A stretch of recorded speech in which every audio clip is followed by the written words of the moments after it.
በስመ አብ ወወልድ ወመንፈስ ቅዱስ አሐዱ አምላክ። መጽሐፈ ሲራክ ምዕራፍ 31 ሰነፍ ሰው ግን ሐሰትን በከንቱ ተስፋ ያደርጋታል፣ ሕልምም ሰነፍ ሰውን ያስደነግጠዋል። ሕልምን የሚያምን ሰው ጥላን እንደሚጨብጥ ነፋስንም እንደሚከተል ነው። ሕልም ከዚህ ወደዚህ ይሄዳል፣ በየምሳሌውም የየራሱን ያሳያል። ከርኩስ ምን ንጹሕ ይወጣል? ከሐሰትስ እውነት ከየት ይገኛል? ሕልም፣ ጥንቆላና ሞርት ሁሉም ከንቱ ናቸው። ልብንም ያስደነግጣሉ፣ እንደ ምጥም ያጎብጣሉ። ይቅር ይል ዘንድ ከእግዚአብሔር የተላከ ካልሆነ በልብህ አታኑረው። ሕልም ብዙ ሰዎችን አስቷቸዋልና እርሱንም ተስፋ እያደረጉ ጠፍተዋልና። ያለ ሐሰት እስከታየ በእውነት ይደርሳል፣ የእውነት ቃልም የተረዳ ይሆናል። የተማረ ሰው ብዙ ምክርን ያውቃል፣ ብዙ መከራን የተቀበለ ሰውም ጥበብን ያስተምራል። ያልተነካ ሰው ግን የሚያውቀው ነገር የለም። ብዙ መከራ የተቀበለ ሰው ብዙ ትምህርት ይማራል። መከራን በተቀበልኩ ጊዜ ብዙ አየሁ፣ ከሐሳቤም ቃሌ በዛ። ለሞት እስክደርስ ድረስ ሁልጊዜ መከራን ተቀብያለሁና፣ ስለዚህም ነገር እግዚአብሔር ያድነኛል።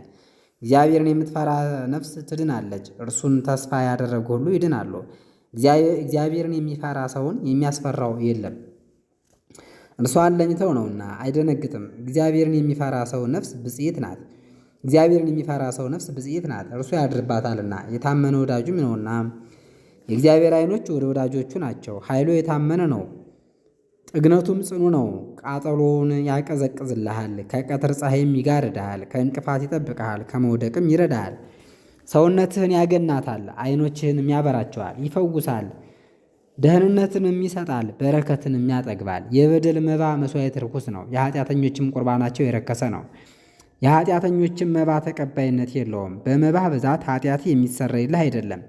በአመፃ ገንዘብ መባን የሚያገባ ሰው ሕፃንን በአባቱ ፊት እንደሚገድል ሰው ነው።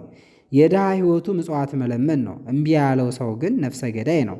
ባልን ከሚስቱ የሚያፋታ ሰው ባልንጀራውን እንደሚገድል ሰው ነው።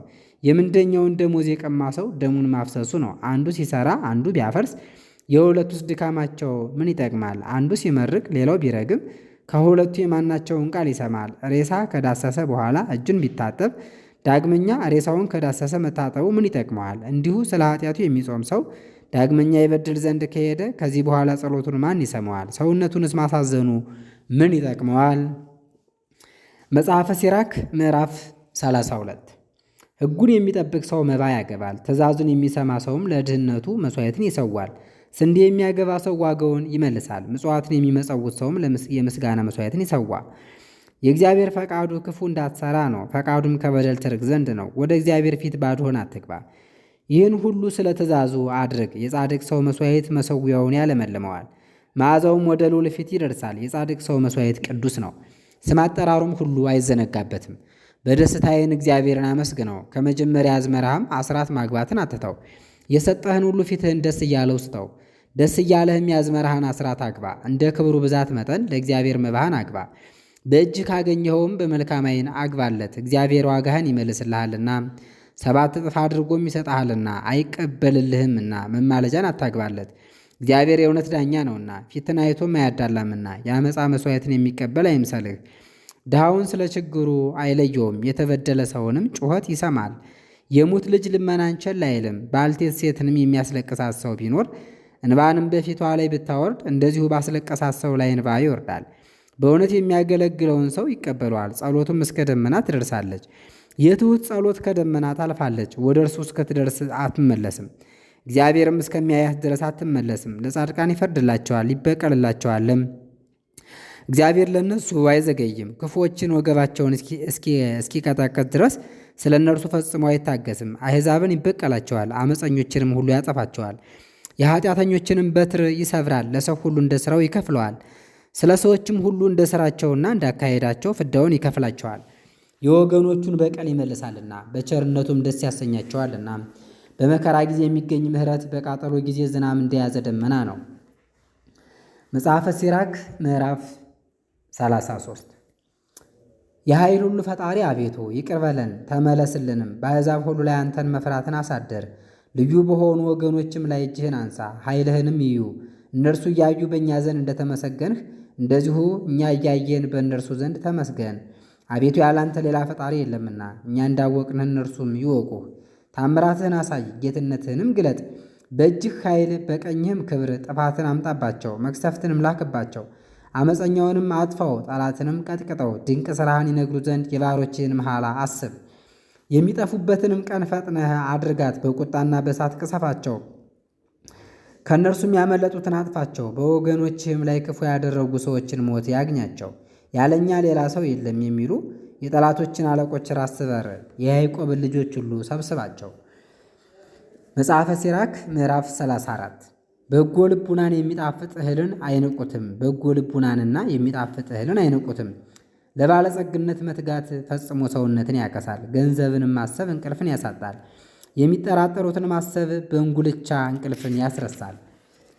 ከባድ ሕማምም ያተጋል፣ እንቅልፍንም ያሳጣል። ባለጸጋ ገንዘብ ያደልብ ዘንድ ይዞራል፣ ባረፈም ጊዜ በጥጋብ ደስ ይለዋል። ድሃ ገንዘብ በማጣት ይደክማል፣ ባረፈም ጊዜ ወደ ልመና ይመለሳል። ገንዘብን የሚወድ ሰው አይጸድቅም፣ ኃጢአትንም የሚወዳት ሰው ይከተላታል። ስለ ገንዘብ የወደቁ ሰዎች ብዙ ናቸው፣ ሞታቸውንም በፊታቸው አዩአት። ገንዘብን የሚፈልጓት የእንቅፋት እንጨት ናት፣ ሰነፍ ሰው ሁሉ በእርሷ ይሰነካከላል። ከኃጢአት ንጹሕ የሆነ ልቡናውንም ከገንዘብ በኋላ ያላስከተለ ባለጸጋ ብፁዕ ነው። ለወገኖቹ መልካም ነገር የሚያደርግ ማን ነው? እንጃ፣ እርሱን እናደንቀዋለን። በእርሱ የተፈተነ ያልሳተም እርሱም መመኪያ የሆነው ማን ነው? ኃጢአት መስራት ሲቻለው ኃጢአት የማይሰራ ማን ነው? እንጃ፣ ክፉ መስራት ሲቻለውስ ክፉ የማያደርግ ሰው ማን ነው? በረከቱ ትጸናለች፣ ምጽዋቱን በአሕዛብ ሀገር ትሰማለች። በታላቅ ማዕድም ብትቀመጥ ለመብላት ጉሮሮህን አትክፈት። ምግቡም ምን ያህል ነው ብለህ አታጋን። የሰው ዓይን ክፉ እንደሆነ አስብ፣ ከሰው ዓይን የሚከፋ ምን አለ? ስለዚህም ነገር ዓይን ታለቅሳለች። ላየኸው ሁሉ አትሳሳ፣ እጅህን አትንከር። ወጭቱን ወደ አንተ አትጎትት፣ ድስቱንም አትጥረግ። ባልንጀራህ የጋበዘህን ወቅ፣ ያቀረበልህንም ሁሉ ተረዳ። ያቀረቡልህን እንደ ብልህ ሰው ሁነህ ብላ። ባልንጀራህ እንዳታስጸይፍ ስታላምጥ ምላስህን አታጩህ። እንደ ብልህ ሰው ሁሉ አስቀድመህ ተው፣ አትሳሳ። እንደማይጠግብ ሰውም አትሁን። በብዙዎች መካከልም ብትቀመጥ እጅህን አስቀድመህ አትስደድ። በመኝታህ ሆድህን እንዳይከብድህ ጥቂት እንደሚበቃው እንደ አዋቂ ሰው መጥነህ ብላ። መጥኖ የሚመገብ ሰው እንቅልፉ ጤና ነው። ከእንቅልፉም በጧት በነቃ ጊዜ ሆዱን አይከብደውም። ለማይጠግብ ለስሱ ሰው በሽተኛው ቁንጣን ጓታና ብስና ነው። ትበላ ዘንድ ግድ ቢሉህ ቀድመሃቸው ተነስ፣ ከመብላትም እረፍ። ልጅ ሆይ አድምጠኝ፣ ምክሬንም አትናቅ። ኋላ ነገሬን ታገኘዋለህ። ምንም እንዳታጣ በምትሠራው ሥራ ሁሉ ደካማ አትሁን። ለጋስን ሰው በሥራው ማማር ይመርቁታል፣ የደግነቱ ምስክርነትም የታመነ ነው።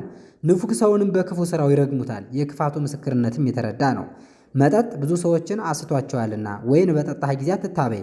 ጽኑ ብረትን በወናፍ ይፈትኑታል፣ እንዲሁም ሁሉ የትዕቢተኞችን ልቡና ወይን ይፈትነዋል። የሰው ሕይወቱ ወይን መጠጣት ነው፣ መጥኖ ለሚጠጣውም ሰው ደስታ ነው። እርሱ ለሰው ደስታ ሊሆን ተፈጥሯልና። ወይን ለማይጠጣ ሰው ሕይወቱ ምንድን ነው? ለልብ ደስታ ነው፣ ለሰውነትም ሐሴት ነው። ወይንን መጥኖ በጊዜው መጠጣት መልካም ነው። ወይን የልቡን ሐዘንን ያስረሳል፣ ለሚያለቅስና ለሚያዘን ሰውም ወይንን ያጠጣው። ሰነፍ ሰው ወይን በጠጣ ጊዜ ክርክርን ያበዛል፣ ይስታል፣ ይበድላልም። የመጠጥ ብዛት ኃይልን አያስገኝም፣ ቁስልንም አያሳጣም። ወይን ጠጥቶ ሳለ ባልንጀራህን አትቆጠው፣ ልቡ ደስ ብሎት ሳለም አታሳዝነው። የምትነቅፈውንም አትንገረው፣ እርሱ ሰክሮ ሳለ ጉዳይህን አትለምነው፣ አትዘብዝበውም። መጽሐፈ ሲራክ ምዕራፍ 35 አለቃም አድርገው ቢሾሙህ ራስህን አታኩራ፣ ከእነርሱ እንዳንዱ ሁን። ሐዘናቸውንም እዘን፣ ተቀምጠህን ፍረድላቸው። ሥራህን ጨርሰህ እረፍ፣ መልእክትህን ጨርሰህ የክብር ዘውድን ታገኝ ዘንድ ከእነርሱ ጋር ደስ ይበልህ። ሽማግሌ ሆይ ተናገር ይገባሃልም፣ ለበጎ ነገርም ቸል አትበል። የጥበብህንም ነገር ተናገር፣ ለመረመረ ሰው ሁሉ ቃልህን አትናገር። እንዳገኘህም አትራቀቅ። በወርቅ ጌጥ ክቡር ዕንቁ ደስ እንደሚያሰኝ ዘፈንም ወይን በሚጠጡ ሰዎች ዘንድ እንዲሁ። በወርቅ ዝርግፍ ላይ ዕንቁ እንደሚያምር ዘፈንና መሰንቆ በመጠጥ ቤት እንዲሁ ያማረ ነው። ጎልማሳ ከተፈቀደልህ ተናገር፣ ዳግመኛም ቢጠይቁህ በጭንቅ ተናገር። አንድ ጊዜ ተናግረህ ወዲያውኑ ነገርህን ጨርስ። እያወክም በአንደበትህ ዝም በል። በታላላቆች መካከል አትቀመጥ፣ ሌላ ሰውም ሲናገር ነገርህን አትናገር። መብረቅ ከነጎድጓድ በፊት እንደሚሮጥ እንዲሁ የሚያፈርሰው መከበሩ በፊቱ ነው። ወደ ቤትህ ገብተህ ሁሉም በጊዜው መጥነህ አድርግ። በዚያም ደስ ይበልህ ተጫወትም። የሚገባውንና የሚወደደውንም ሁሉ አድርግ። የትዕቢትን ነገር እንዳትናገር ወቅ፣ በቃልህም አትበድል። ከዚህ ሁሉ ጋር ፈጣሪህን አመስግነው፣ እርሱም ከበረከቱ ሁሉ ያጠግብሃል። እግዚአብሔርን የሚፈራ ሰው ለሕጉ ይገዛል፣ ወደ እርሱም ፈጥነው የሚሄዱ ሰዎች መፍቅዳቸውን ያገኛሉ። ሕጉንም የሚፈልገው ከእርሱ ይጠግባል። በእርሱ የሚጠራጠር ግን ይወድቃል ይበድላልም። እግዚአብሔርን የሚፈሩት ሰዎች ፍርድን ያገኛሉ።